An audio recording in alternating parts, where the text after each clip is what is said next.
Hey there, horror fans. Welcome back to my channel. I can't call this the 31 Days of Halloween because we are now into November.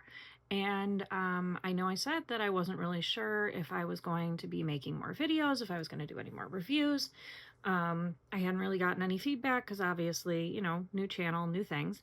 But I decided to make this video because once my 31 days of Halloween, of horror and Halloween ended, I sort of was like, okay, what other things do I need to kind of catch up on? A lot of that has been TV shows. I have a whole list of shows that, have new seasons out that I need to kind of catch up on. Umbrella Academy's in their final season, and I really want to watch that. I've loved it up to this point. The Boys is out, but that a lot of times is a lot of action, violence, and rhetoric and everything that's going on in it. So I usually need to be pretty emotionally prepared to watch that one. I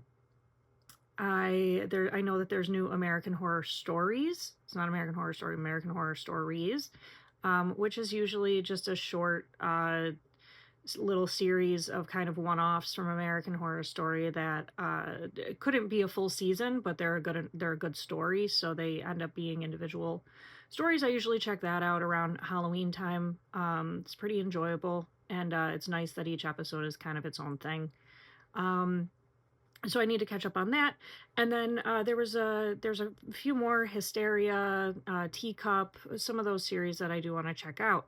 And I wasn't planning on doing a review at all, except I just actually finished a few minutes ago, watched Ryan Murphy's Grotesquerie. And if you're not familiar with Ryan Murphy, he's actually one of the creators.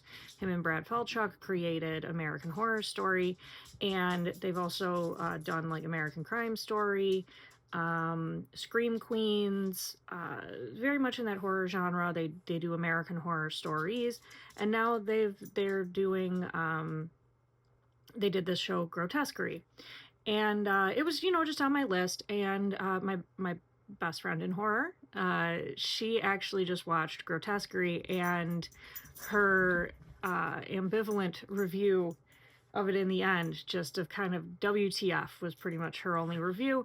And that kind of made me push this to the top of my list because I take her opinions on things very seriously. I take them into account when I'm going into watching something. And I was like, if this was bad enough that her entire reaction to the end of this is WTF, I'm like, either this is horror beyond anything that we've seen before and is so impressive, or this is like the worst thing. So I decided to give it a watch. The series stars Niecy Nash. If you're not familiar, she was on Reno 911 for a very long time. She also was on Scream Queens, the first season that Ryan Murphy also did. And I think she's great in the role. And that I don't have any negatives to say about her casting or how she played this.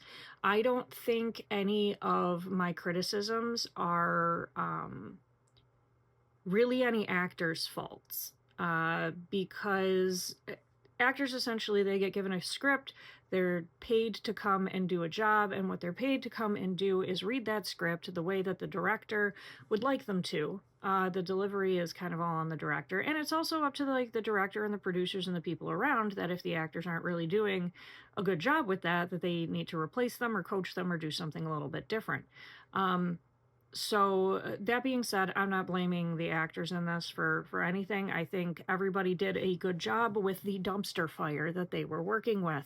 And normally, I kind of leave my things a little ambiguous. I don't really want to do spoilers, but one of my dogs is coming to say hi. But I'm going to spoil this. I'm going to tell you what was good about it, what was crap about it. If you decide to kind of waste your time and watch this yourself, then that's on you. But to be perfectly honest, this was a waste of my time. It was a waste of the time of everybody who made this show. It was a waste of the time of the people who read the script. And it would be an abundant waste of your time if you check this out too. And there's a very large reason for all of that that I will get to in a few moments. To start off, the entire series is about a female detective who is investigating grisly murders, like the worst things. And then introduced is a nun who writes a little newspaper for the diocese, and she's a true crime buff, so she's interested in writing about the crimes. They kind of team up a little bit.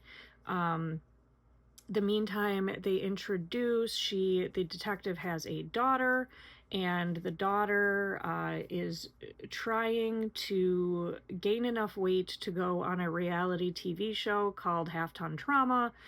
um, she also has a husband who is currently in a medically induced coma. I believe the reason for the coma is COVID-19.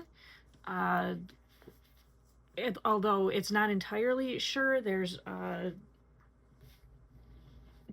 allusions to it. They talk about it throughout the series a little bit. Referring to the pandemic or this virus being the reason. Complications from the virus, things like that. That's just so there was no like traumatic accident or anything. So he's on life support. The nurse at the hospital is super weird, and is way too close to this man. We're introduced to a hot priest, and the reason that I'm calling him that is he's attractive, not necessarily attractive to me, but he's presented as attractive, shirt off, very buff, young, good looking kind of thing.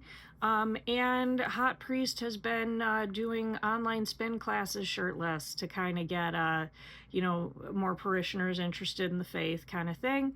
It's kind of like OnlyFans for the faithful. I believe there's even a joke about that in the show. So he's doing that. He's also the editor of the paper that the nun writes for, and he gets final say, and he's all about the sensationalism of the violence and the crimes to get more bums in seats at at the parish. And so it has the makings for a very interesting show. It introduces all of these inner workings, these working pieces. But the main detective, Niecy Nash's character, she's introduced as she's an alcoholic. She's a functioning alcoholic. She's a not functioning alcoholic. She's a denial alcoholic.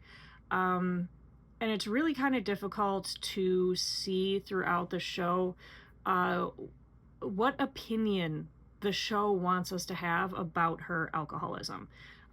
Because a lot of the show shows, her drinking, her figuring things out, her drinking and her getting silly or getting, messing things up, having accidents, doing wrong things. But then it also shows us her drinking and it actually doing what she says it does. Helps me concentrate, clears my head, gets rid of the noise, doing all these things. So there's this really oddly ambivalent rhetoric surrounding addiction and surrounding drinking as an addiction. There's a lot of don't talk about my vices and we won't talk about yours. That goes back and forth throughout the entire series. And there's really no particular. This is Willow. She's the precious baby dog. Hey, you're a good girl. There's really no damning of this as an addiction, but it does play a significant role in the plot itself. And one of my main criticisms is if you're going to introduce addiction as part of your plot, you need to decide what is your stance on addiction. Because the thing is, you can't just kind of introduce like, oh, hey, there's addiction, sucks, and then kind of move on and pretend like that's not something significant and that's not something that your viewers might experience or have experience with. And so I think kind of being ambivalent or ambiguous about the show's true opinion on addiction for many different aspects, I think is a huge negative.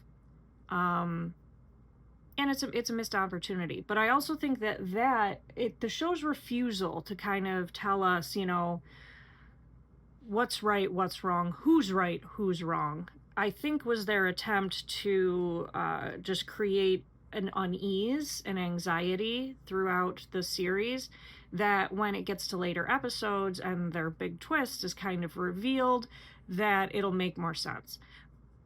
But there are certain things that don't need to play into that, and not having them try to play into that overarching plot really, I think, just confuses everything even more.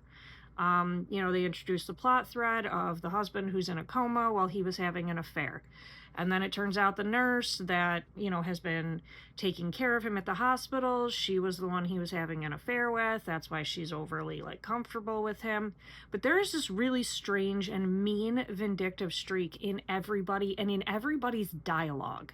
It doesn't matter who's talking to each other. It doesn't matter what character they're supposed to be playing. It doesn't matter what's going on in the story. There is a very strange cruelty in the language chosen for how the characters all talk to each other. So it makes it very difficult as the viewer to figure out what the story is even trying to convey. And big spoiler alert, it's not trying to convey anything.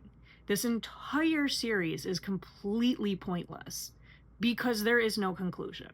The series just ends, and the only way that you'll ever get a satisfying conclusion is if they do a season 2. And quite frankly, this entire show was so incredibly bad and disappointing that it doesn't deserve a season 2, and it's bad enough that it should feel bad. So you can't create all of these plot threads, and then midway through, also big spoiler, she's woken up from a coma, and it turns out that all of the stuff that we've just experienced for the majority of the series up to this point has been her coma dreams. And now we're introduced to what we're supposed to think is reality. And reality is really just all of those plot threads we've just experienced, but slightly different, maybe a little bit worse. Okay, fine. Let that be the conclusion, okay? The whole thing was a coma dream. She wakes up. Her reality is kind of worse than than what she just woke up from, even though what she just woke up from was horrific murders and all the people around her, kind of being out to get her. She wakes up from a coma and she finds out that the reality is worse. It's not that her, husband has been cheating on her. Yes, he has been cheating on her, but she also cheated on him with her daughter's partner. And this is another thing. I just have to mention it. It's not anything. This is an odd one. So they have a special guest star, and Ryan Murphy is famous for this. He casts somebody in his shows that isn't necessarily an actor. A really good example is American Horror Story. They cast Lady Gaga. And people are sitting here going, why would you cast Lady Gaga? Yeah, she's famous, but she's famous. She's a singer. She's a performer. She's not an actress. Why would you cast her? And she did a great job, in season 4, I believe, is Hotel. She did a great job, and that was fine. But at least she has performance quality. I mean, she's up on stage, she's doing a performance for people, she's at least used to that, and that can be coachable. But we also saw that, she did A Star Is Born, she did very well with that. She was in Joker 2. So she is in the acting field. The reason that I'm bringing this up is because the special guest of this series, Grotesquerie, for some reason is Travis Kelce. And this is in no way a criticism of Travis Kelce. If he decides that he wants to retire from football and he wants to go into acting, I think he could have a pretty lucrative career. I think he could be just as successful as, John Cena or The Rock, having had a sports background and then going into, acting and performing in some way. And actually, my friend and I were actually discussing that I think it would be pretty fun to see Travis and Jason Kelce both join the WWE for a little bit, because I think they would be so much fun. So like I said, not a criticism of him whatsoever. It's more the fact that we're looking at a TV show that is from pretty prominent showrunners. So I would imagine they went to FX with their idea, and FX threw some money at them and pushed them out the door and said, go get us a hit, because that's what Ryan Murphy is really good at. And it's just sort of one of those things when you think of all of the thousands of people who are in the Hollywood sphere who would vie for a role. And then you think of just all of the people who are not in the Hollywood sphere, who are famous for other things, who are still in performance careers. And when you think of all of those people who are going to try out for or want a role on a horror type show that's going to be, it's going to push the boundaries, it's going to have, some horrible, gross things, it's going to have some, really like odd sexuality, some kinky, like just stuff that's normal with Ryan Murphy stuff. When you think of all of those things and you think of all of the people that they possibly could have stuck in this role, Travis Kelce is just such a weird choice for this. Like I said, not a bad one. It's just very confusing when you're watching it and you're kind of just going like, oh, okay, no, you can see that Niecy Nash was in this. She was Scream Queens. Oh yeah, I've seen these other people in this other stuff. They're playing this. Why is Travis Kelce here? I mean, he's fine, but why is he here? There's really no answer to that. I mean, that's just a little aside. But basically, you're going to get to the end of this if you watched it, which I highly recommend you don't. You get to the end and go, why did I watch that? What was the point of me watching that? What was the reason any of this was even made? Because you didn't tell me a story. You started to tell me a story, then decided you didn't like that one, changed it and started telling me a different story. Okay, I went with you on that one. Okay, tell me a different story. Now, you could have told me that little bit of different story, which explained the first one, and then you could have called it a day and said the end. And I would have said, like, it's a little cliche, but you know what? I would check out another season of this. It was pretty interesting. The characters were all right. But then you kept going for another 2 or 3 episodes after that, and then went, well, maybe this isn't real either. Maybe we're going to start telling this other story. Let's introduce like this whole like inner working like men's club that somehow is made up of every man that we've seen in this series so far. And now they're feeling like men aren't appreciated and that like the Me Too movement has ruined their lives and they want to take back their power and whatnot. And then, this person realizes that, this reality might not be real, maybe it's not, but we got to investigate this murder. Oh no, like we're back at the beginning again. Okay, oh no, wait, no, show's over, bye. That's it. They set up a whole bunch of new plot points, they kind of give you a whole new direction to go in, and then they're like, oh, okay, no, we're done, fight's over, shower up, bye. Like, I don't know the end of it. It was just like, okay, no, we're done now. And it doesn't work at all. It doesn't, there are some times where you can end on that sort of cliffhanger, you end introducing something new, but it only works if you've concluded something first. And in no way, shape, or form does this show conclude anything. It doesn't include the main plot points, it doesn't include the side plot threads, it doesn't conclude any of the stories that it has introduced. And by the end of it, all of the characters that they have introduced in this show, with the exception of Travis Kelce's character, is completely unlikable. And I do not care what happens to them. So they kind of get to a certain point where in the show, like you get to like episode 7 and you're still kind of invested. There is stuff that's goofy. There's stuff that's weird. There's stuff that's overacted or underacted or over, the filming quality is overdone or it's lame, it's silly, it's dumb. You're gonna have that in anything, but a good ending can make up for any of those things, and a good explanation in your ending can make up for a lot of things that the audience has perceived as weird up to this point. But you can't just give people no ending and expect them to go, oh, I can't wait for season 2. No, I'm not waiting for another season. You had 10 episodes to tell the story that you wanted to tell. You took 7 of those episodes to tell me one story. Then you decided to change your mind for the last 3 episodes, ran out of time, and went,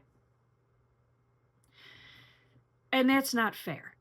It's not fair that anybody who wrote this, directed it, edited it, produced it, it's not fair that any of those people got paid. The only people in this who deserve to get paid are the crew and the cast. That's it. Everybody else dropped the ball and just did the bare minimum, collected their paychecks, and said, people will roll with it because of the names we've put on this. Well, you want to know what, Ryan Murphy? American Horror Story is boring, and so is this. I'm not looking for I'm not looking for the gross thing. I'm not looking for the new creepy thing. I'm looking for good stories. I'm looking for characters I care about. And the thing is, when you're making something, if your characters aren't likable, you've made a slasher movie. And the entire point of what you've created is for the audience to not feel bad when they watch these people suffer. That's horror. When you create something where all of your characters suck, when all of your characters are given unforgivable flaws. And the thing is, characters in your medium can forgive each other all they want. But people in reality have hard cutoffs. Murder, usually a hard cutoff. Cheating, usually a pretty hard cutoff. Treating other people like garbage, addiction, all of those burdens that we put on each other in our everyday lives are hard cutoffs for most people. So when you give these flaws and you give these actions and these character traits to characters in your stories, you are making them hateable. When you want to have characters that you can have flawed characters, but you can't give them cardinal sins and expect your audience to follow them and care about their story. So the moment you reveal somebody to be a cheater, you're going to take a chunk of your audience and they're going to say, oh, whatever happens to that guy, he deserves it. And you can't introduce murder in any way, even if it's self-defense, even if it's, you can't introduce that plot line without having a chunk of people going, that's not okay. There were other ways to solve this. There were other things you could have done. Murder did not need to be the thing. There's going to be a chunk of your audience that feels that way. There's going to be parts of your audience that cannot forgive things that you have written for your characters to do. And if you don't have a way to reconcile that, you then can't be mad at your audience for not caring anymore about your characters. You haven't given them any reason to do so. People don't want to look at their worst qualities in characters and follow along with that. People want to see their best qualities in characters. They want to see their hopefulness of a person that they can be reflected in those characters, and that's what makes them care. Then put them through hell, and that's what hurts people. That's what hits people. That's why people watch horror, is because they want to safely experience things. But the only way that they can do that is if they see traits of themselves in the characters. And when you only give your characters morally reprehensible traits, it doesn't matter how nice they seem in their dialogue, people shy away from them. So this video is getting a little long, and you could probably tell it's because I'm pretty heated about it. I'm heated about the fact that I don't know who greenlit this project. I don't know who got to the end of this and thought that's a great conclusion, but whoever you are, I hope you get fired. Go into a different career path. Like, making entertainment is not what you should be doing. You should be make candles or something. Get an office job. Learn Excel. I don't know, but do something other than trying to entertain people, because you have failed spectacularly. And you failed spectacularly with good bones of a story and an excellent cast and a fantastic crew, because the filming of this was amazing. The special effects were fantastic. The acting was great. Although I will say, Hot Priest, very early on in this, I said if he doesn't turn out to be a bad guy, then he's a terrible actor. Because they hit you over the head so hard with, this person is morally ambivalent. This person has leanings or thought processes on the real world that could lend them to very poor and violent decisions. And we've seen that time and time and time again. And quite frankly, I am tired. I am tired of it. Stop trying to tell me the same stories over and over again with the same tired character tropes and traits and dialogues. Give me something new. Give me real people experiencing real horror. And if you want a good example of that happening, I have 31 days of movies that I just watched, and some of them were great and some of them were bad. But I can tell you quite honestly that even the movies in this past month that I hated and I would never watch again, and I don't recommend for you guys to watch either, were not as bad as the garbage that is Ryan Murphy's Grotesquerie on FX. Do not waste your time with this nonsense.